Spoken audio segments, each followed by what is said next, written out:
in his never-ending quest to fight racism, anti-Semitism, terrorism. What? Joe Dementia is going to spend $40 million of your money. What kind of shit is that? Battling conservatives?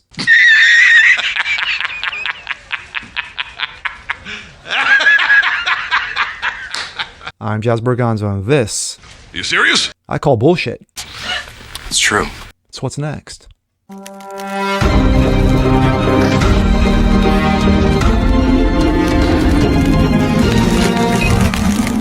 Happy Friday, everyone. Jazz Berganza, what's next? Your daily dose.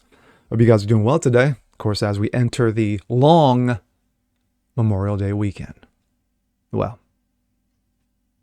never say that Joe Dementia is always fighting. He's always battling. He's always combating all the evils of society. You know, out of control borders? No. Weak ass foreign policy? No. China? No. The alphabet community and demonism? No. No. How dare you? What he's really fighting is conservatism. Yes. He's allocating $40 million and over 100 supposed programs to fight anti-Semitism, racism, and terrorism caused by you and me, folks, conservatives. Wow. How nice. This comes out of Breitbart. Joe Dementia's administration $40 million anti-terrorism program targets Breitbart News and conservatives. Why am I not unsurprised? Documents uncovered by the Media Research Center reveal that Biden's administration used a $40 million grant program from the Department of Homeland Security, earmarked for anti-terrorism purposes, to target conservative organizations and media, including Breitbart News. The Targeted Violence and Terrorism Prevention Grant Program, did you know what that was? Did you know that existed? I'm sure you didn't. Was established by the DHS in 2011 to combat Al-Qaeda and terrorism and Islamo cockroaches, but was vastly expanded in scope by the Biden administration because, again, of course it was. Its grant now encompasses several media literacy and online critical thinking initiatives, the most radical of which accuses conservative organizations including Breitbart News, Turning Point USA, and the Heritage Foundation of turning Americans into violent Nazis. Be scared, America. Under Biden, the program awarded 80 grants totaling $40 million. 52% of the grants were awarded to public institutions and 48% went to private organizations. And I'll let you guess which ones. One institution was awarded a grant was the University of Dayton. That one I would not have guessed.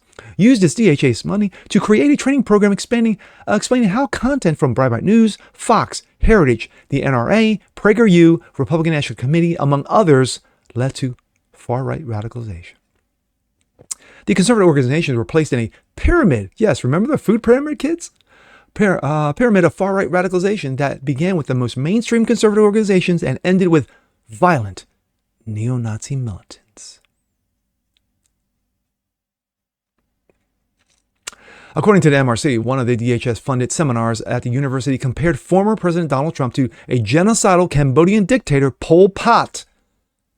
Go into your history, folks.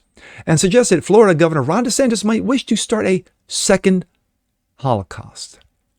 And this is your taxpayer money hard at work. A number of other seminars at the program featured lectures by Michael Lowenthal, a self-proclaimed member of Antifa who endorses committing illegal acts in a fight against a, quote, far right. Quote, a lot of things we're doing are illegal, said Lowenthal. A lot of it involves breaking the law. Yes, because when has Antifa ever been known to obey the law? This comes from Heritage. One of the first seminars featured agent Joseph Masteklis, who emphasized their whole of society approach, means at DHS, we only support locals' leads. To suggest those DHS chose to fund are compatible with their vision of leading on anti-terrorism. One of those local leaders, a University of Cincinnati researcher, who presented a pyramid of far-right radicalization in a seminar with the agent. Here he is at one of those seminars telling the audience a lot of what he's doing and advising is illegal. To go back to your question about what can liberals do, and I feel like it's a trite and simple answer, but you can give money. That's always really appreciated. We have legal defense funds because we get in trouble. A lot of the things we're doing are illegal, right? What I'm telling you, a lot of it involves breaking the law.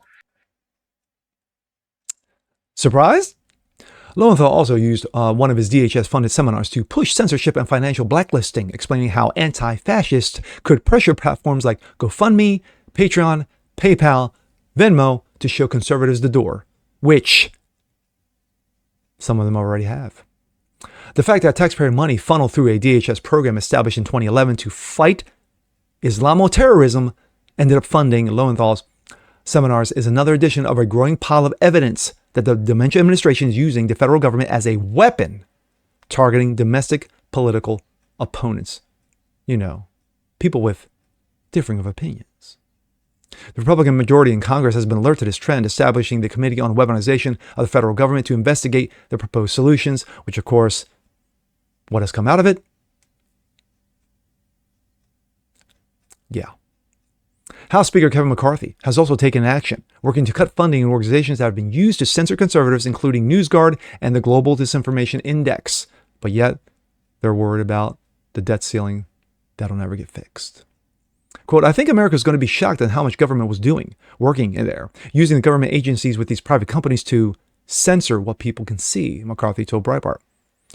You're going to find out only that we are going to hold them accountable. We're going to be able to use that basis to know legislatively what we can do and that it can never do this again. My thoughts. Excuse me.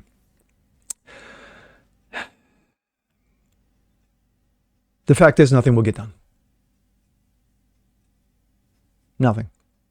The only thing that Kevin McCarthy has done was provide the J6 tapes to Tucker Carlson. That was the only thing he ever did.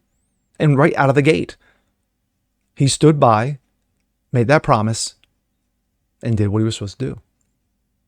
But you see, Kevin McCarthy, what he has done over the past several months. Yes, it's great to it's great to to create committees. It's great to have hearings. It's great to